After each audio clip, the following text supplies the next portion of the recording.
Kasut hodoh ni nilai dia 27 bilion sekarang. Pada awal 2001, seorang lelaki yang bernama Scott Simon dengan dua lagi dia punya kawan sedang naik trip lah, naik boat dekat Colorado. Scott ni tunjukkan satu jenis kasut yang dia suka pakai untuk aktiviti air ni lah. Tapi bentuk dia boleh kata buruk dengan pelik lah. Tapi bila mereka dah pakai, diorang terdiam sekejap. Weh, selesa gila weh. Inilah moment aha diorang. Dari situ diorang nampak ada potensi tau. Mungkin kita tak perlu cipta kasut yang paling cantik, sebab ramai dah orang buat kasut yang cantik ni kan. Tapi dia cipta kasut yang ada rasa selesa untuk customer pakai. Lahirlah nama dia Crocs.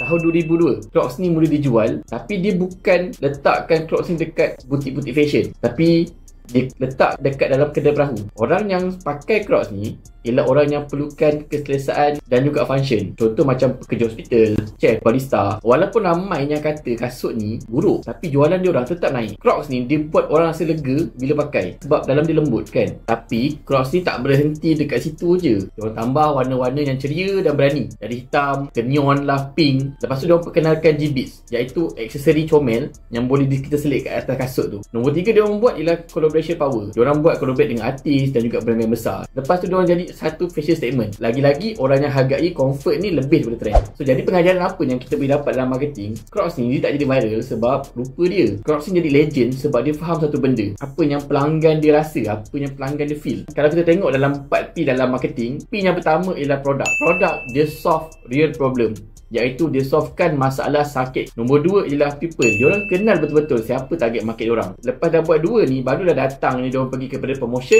dan positioning. Diorang masuk culture, masuk dalam dunia pop, collab dengan media dan sebagainya. Bila Crocs ni grow, dia tak pernah tinggalkan core dia ni, iaitu keyword selesa. Jadi apa yang boleh kita belajar untuk kita punya jenama, untuk brand kita? Yang pertama, jangan kejar cantik je, jangan kejar trend je. Tanya dulu masalah apa yang cuba kita selesaikan. Marketing ni sebenarnya bukan tentang produk kita nampak power, tapi marketing ni adalah bila pelanggan kita rasa produk kita ni sesuai untuk dia. Itulah marketing yang berjaya.